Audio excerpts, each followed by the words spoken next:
부릅시다. 복음이면 가능합니다. 복음이면 가능합니다. 와, 우리 이호도 복음이면 가능합니다. 복음이면 가능합니다. 예, 아멘, 아멘, 아멘. 예, 좋습니다. 오늘 본문은요, 백부장 고넬료와 베드로의 이야기를 담고 있는데요. 말씀 제목이요, 편견 넘어 복음, 자격 넘어 자세입니다. 편견에 대한 주제, 키워드를 가지고 오늘 함께 말씀을 나눠보려고 하는데요.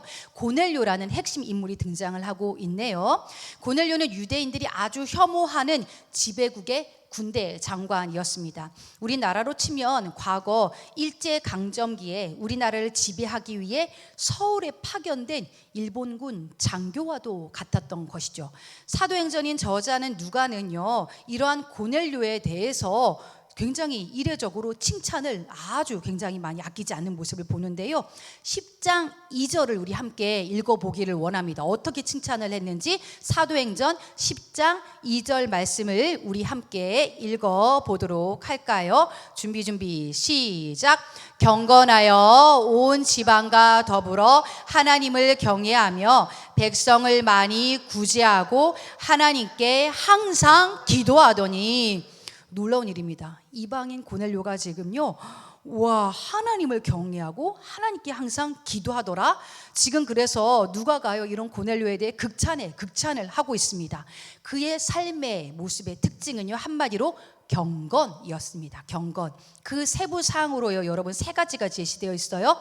하나님을 경외, 구제, 기도, 이 세 가지의 모습이 고넬료 안에 있었다라고 제시되고 있는데요.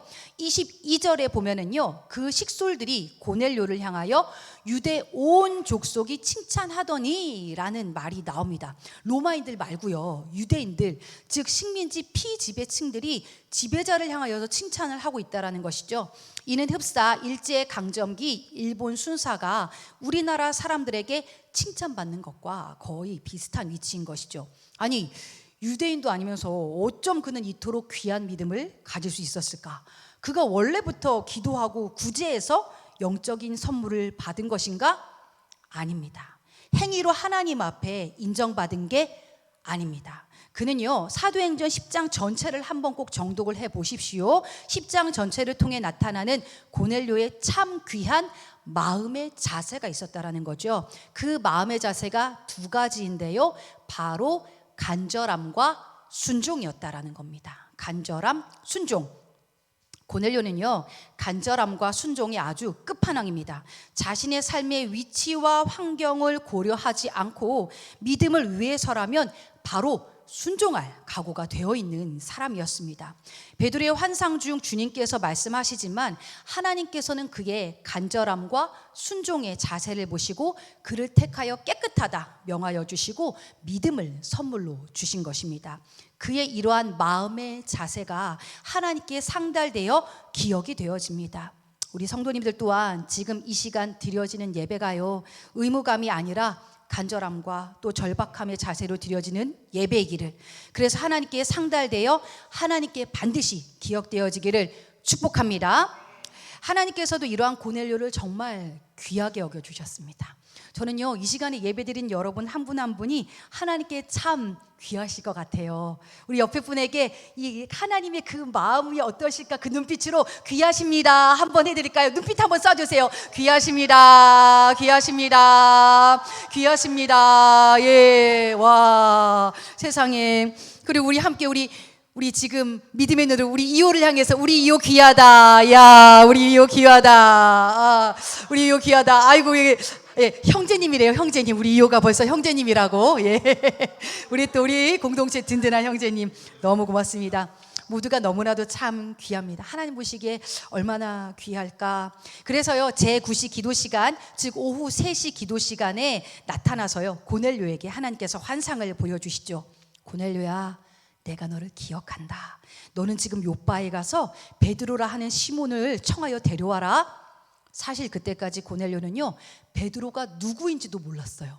누구인지도 몰랐는데, 하지만 바로 그 말씀에 순종하여 자신의 집에 하인 둘과 부하 가운데 경건한 사람을 불러 이를 명하고 베드로가 있는 요바로 보내게 됩니다. 바로 순종했다라는 건 대단한 일이에요. 누군지도 모르는데 야, 어떻게 이런 일이 일어나지?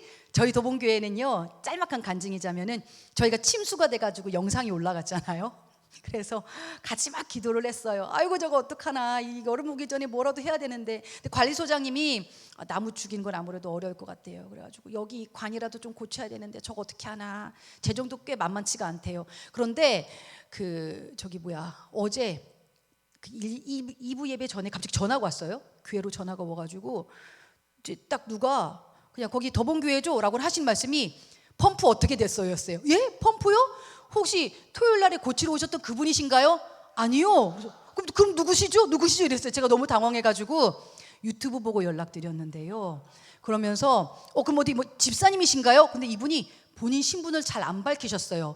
처음에는 집사님 이러시더니 그런 거 비슷해요 이렇게 말씀하시더라고요. 그래서 처음에는 사기 아닌가 이랬는데 처음에는 근데 무슨 일이시죠? 그랬더니 제가 그 펌프 교체해 주고 싶어서요. 처음에는 전체를 교체해 주시려고 그랬어요.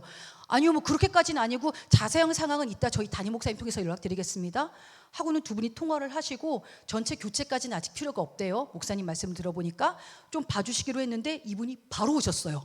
그날 바로 오셔가지고 그날 목사님하고 만나서 딱 알고 봤더니 전도사님이셨어요. 그리고 주중에는 또 열심히 이 펌프 관련한 사업을 하고 계시는 사장님이시기도 하셨던 거예요. 이중직을 하고 계시는데 어떻게 알고 어떻게 오셨죠? 이게 꿈 같은 거예요. 근데 알고 봤더니 그분이 청소년부, 순복음교회 청소년부 전도사님이셨대요. 주일날에 아이들에게 사랑에 관한 설교를 했는데 마음 가운데서 성령님이 자꾸 녹화하시더래요. 또 사랑에 관해서 말로만 이렇게 설교하고 말 거냐? 행함으로 그 마음이 들면서 거룩한 부담감이 들면서 어떻게 내가 이 사랑을 실천해 보지 하고 유튜브를 보는데 저희가 딱 알고리즘에 딱 뜬 거예요. 딱 떠가지고 근데 이게 다른 곳으로 넘어가려고 해도 자꾸 보였나 봐요. 이렇게 우리 집사님들 권사님들 모습 자꾸 보여가지고 딱 그 생각하셨대요. 야, 이 교회 진짜 기도 많이 하나 보다. 기도 진짜 많이 하나 보다. 그래서 그러면 하나님 가까우면 갈 거예요 그랬대요. 가까우면 갈 거예요 하고 딱 봤는데 일산인데 이 전도사님 일터가 일산인 거예요. 주로 일하시는 곳이 일산이었던 거예요. 그래서 하나님 뜻이구나. 그래서 바로 순종하셨대요. 여러분 보십시오. 순종이 쉽습니까? 누군가가 나에게 이렇게 마음을 준다면, 성령께서 마음을 주신다면 알지도 못하는 곳에 우리가 덥석 찾아갈 수 있을까요?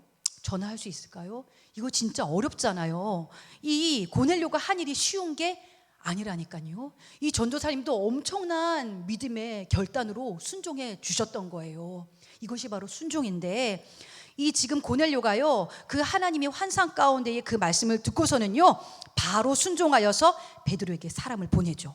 그리고 나서 이제 9절부터 베드로가 등장을 합니다.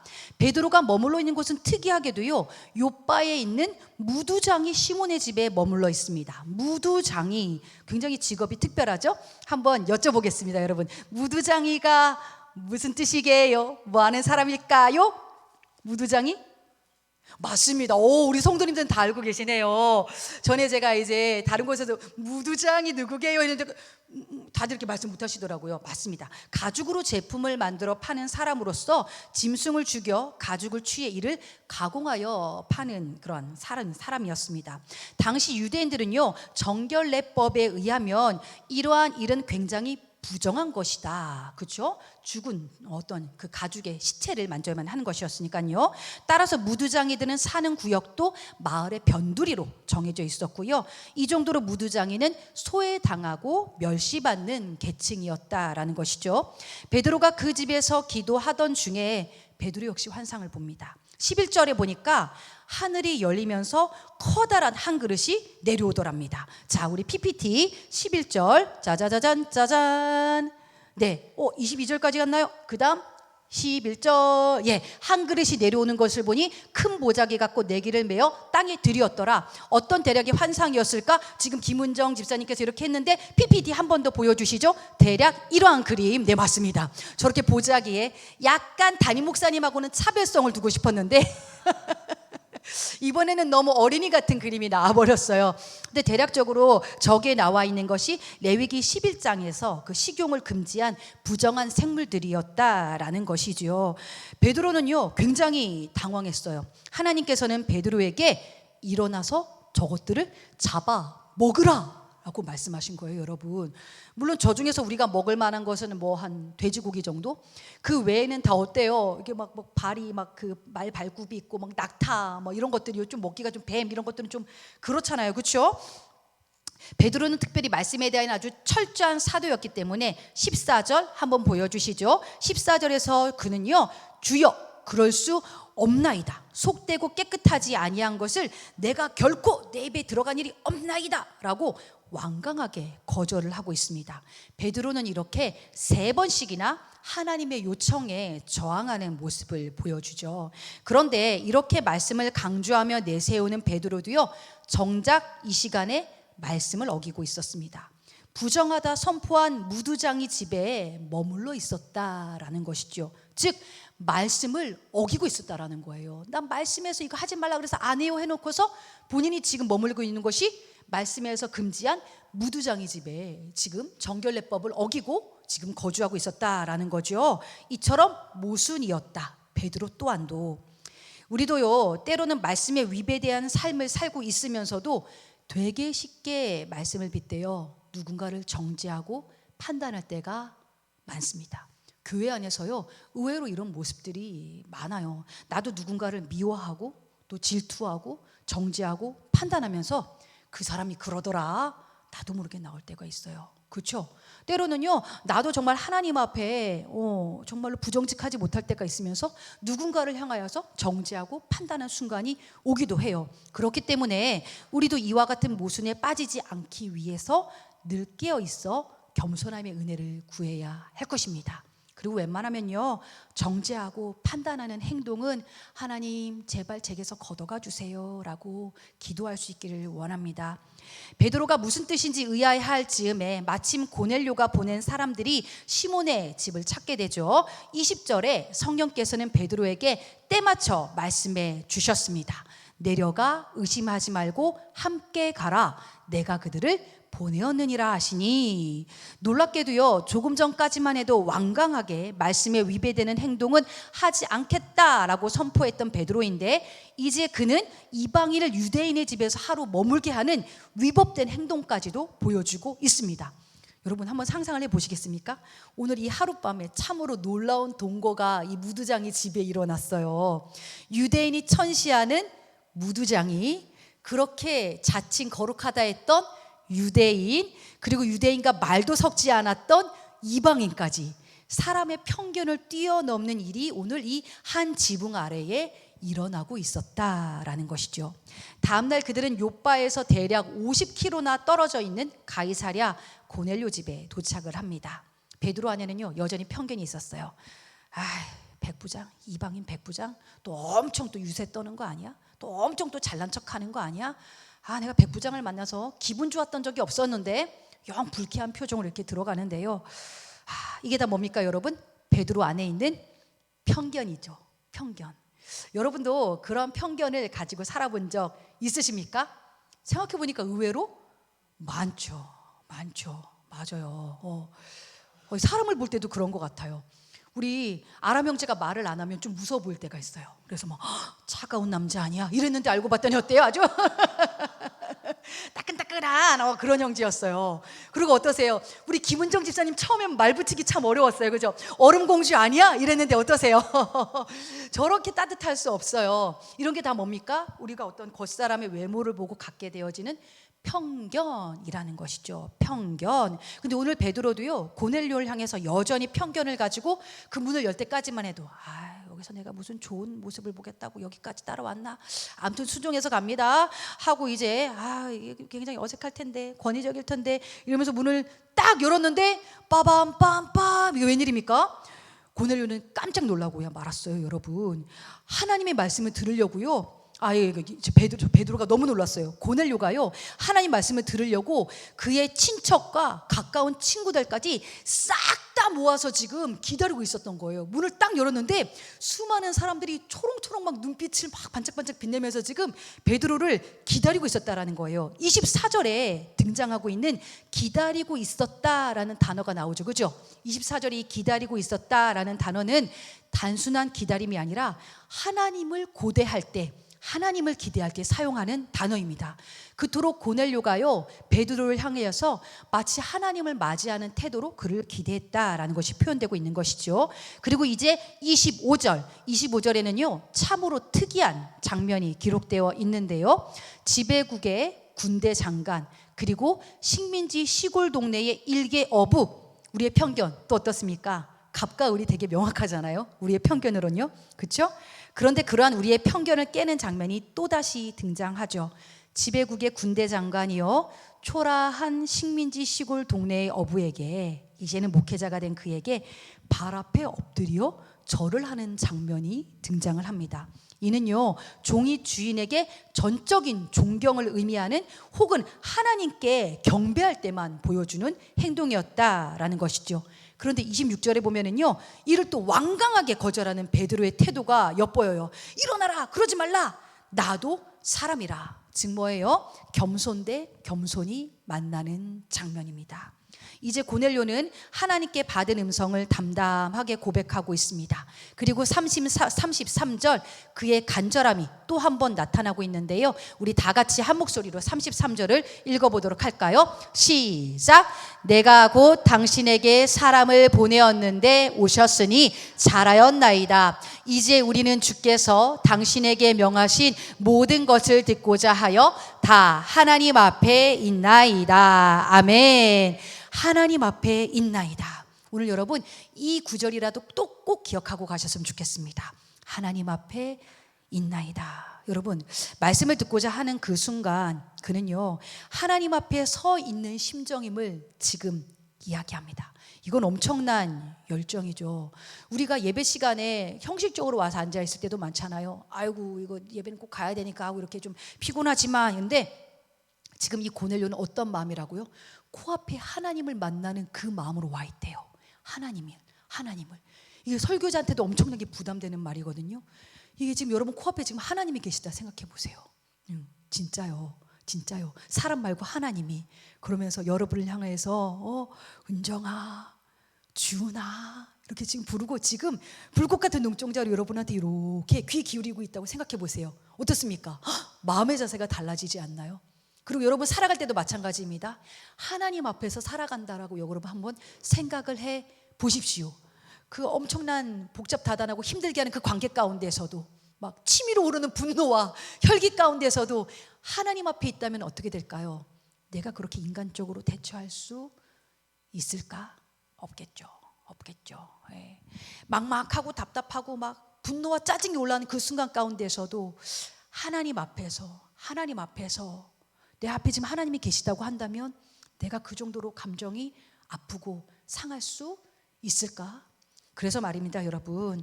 하나님 앞에 있나이다. 이걸요 수시로 우리가 고백했으면 좋겠습니다. 울컥할 때, 마음이 상할 때, 지칠 때, 앞이 안 보일 때, 내 눈에 진짜 너무나도 막막할 때 그냥 여러분 하나님 앞에 있나이다. 내가 지금 하나님 앞에 있나이다. 그러면서 하나님께서 내 앞에 계시다고 믿음으로 그려보십시오. 지금도 한번 해보시겠습니까? 여러분 십자가를 바라보시면서 그냥 이렇게 여러분 가슴을 토닥토닥하면서 하나님 앞에 있나이다. 시작. 하나님 앞에 있나이다. 내가 하나님 앞에 있나이다. 맞습니다.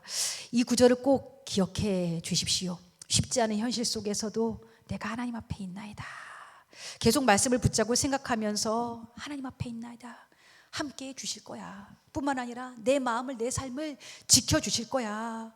이 마음을 가지고 살아간다면요 하루하루의 삶이 그래도 달라질 거라고 저는 확신합니다. 이윽고 베드로는요 예수로 시작하여 예수로 마무리되는 복음을 전하게 되죠. 그러자 또 한 번의 놀라운 일이 일어납니다. 제자들은 3년 내내 예수님을 쫓아다니고 배신하고 다시 돌아오고 부활의 주님을 경험하고 나서야 그제야 어렵사리 받은 그 성령을요 이 이방인들은 그 자리에서 말씀 듣다가 바로 받아버리는 놀라운 일이 일어난 것이죠. 44절입니다. 베드로가 이 말을 할 때에 성령이 말씀 듣는 모든 사람에게 내려오시니. 할렐루야. 얼마나 간절히 사모했으면, 그토록 기다려왔으면. 여러분, 하나님은 자기를 간절히 찾는 자에게 반드시 상 주시는 이심을 믿으시기를 바랍니다. 결코 하나님을 만날 수 없을 거라 생각했던 이들이 방언을 말하며 하나님을 찬양하는 일이 일어납니다. 그리고 바로 세례까지 그 자리에서 베풀어 버립니다. 이제 그들은요, 베드로에게 며칠을 더 머물라고 칭하죠. 유대 문화에서는 상상조차 할 수 없는 일이 일어났다라는 것입니다. 오늘의 이야기는 우리에게 어떤 깨달음을 줍니까? 저는 제목과 연결지어서 딱 두 가지를 전달드리고자 합니다. 첫째, 편견 넘어 복음. 편견 넘어 복음. 편견이라는 것은요, 결국 내가 가지고 있는 내가 중심이 된 생각입니다. 내가 중심이 됐다. 그렇죠? 생각해 보세요. 내 생각에 저 사람은 아마 깍쟁일 거야. 내가 봤을 때 저 사람은 예수 믿을 수 없어. 내가 봤을 때에 하나님도 여기까지밖에 못 하실 거야. 그리고 나는 내가 나를 알아. 그러잖아요. 내가 나를 알아. 나는 주일만 나와도 진짜 감사한 거야. 이거 이 고백 되게 뜨끔뜨끔하시죠 지금? 그런데 어떻습니까? 그건 어디까지나 나야. 내가 기준 삼았던 편견이었다라는 것이죠. 반면에 여러분, 복음은 무엇입니까?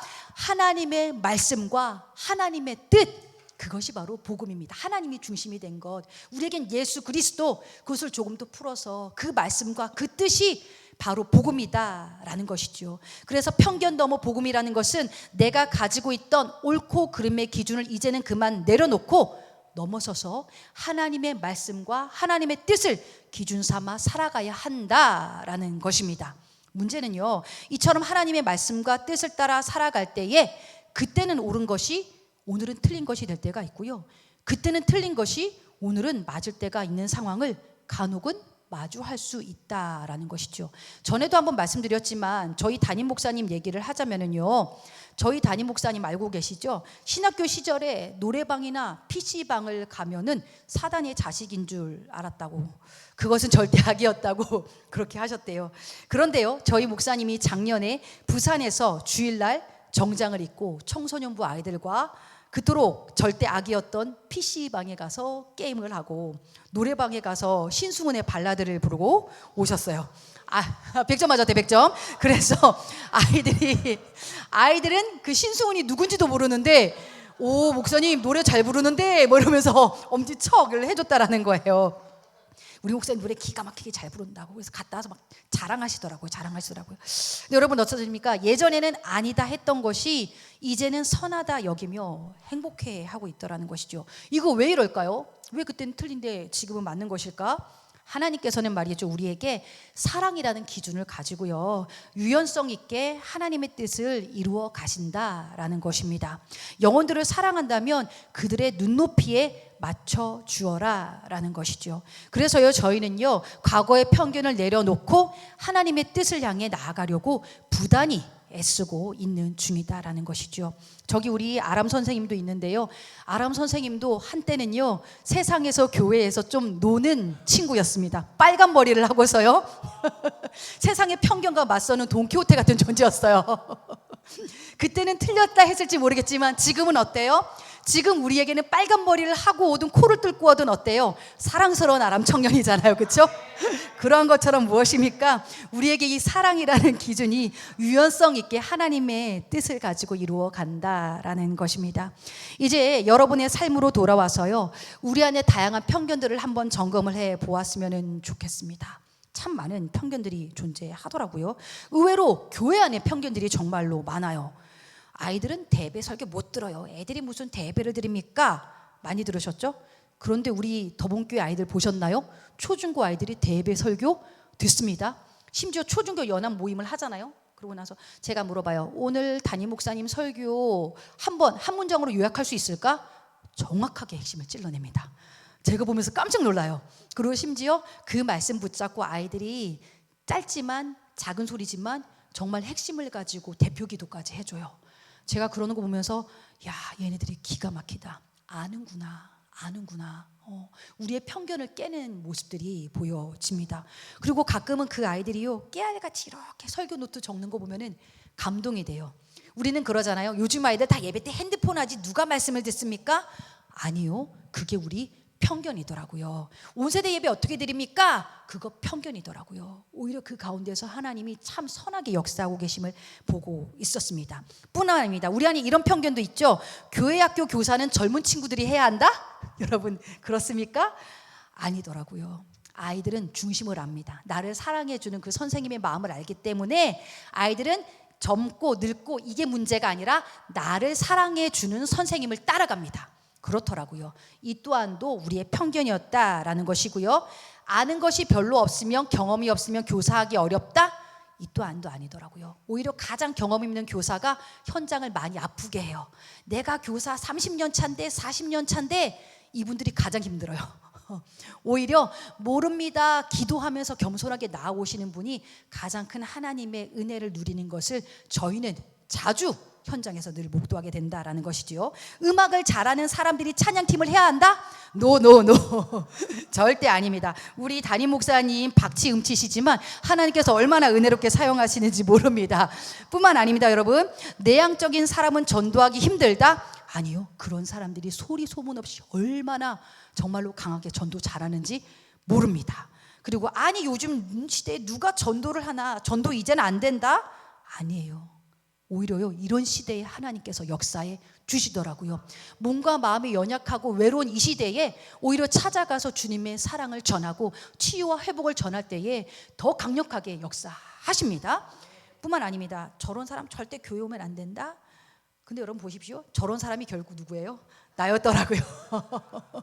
나예요. 나 같은 사람 교회 오면 안 된다고 했는데 이렇게 변화시켜 주시잖아요. 그렇죠? 이 모든 것들이 우리가 가지고 있었던 편견이었다.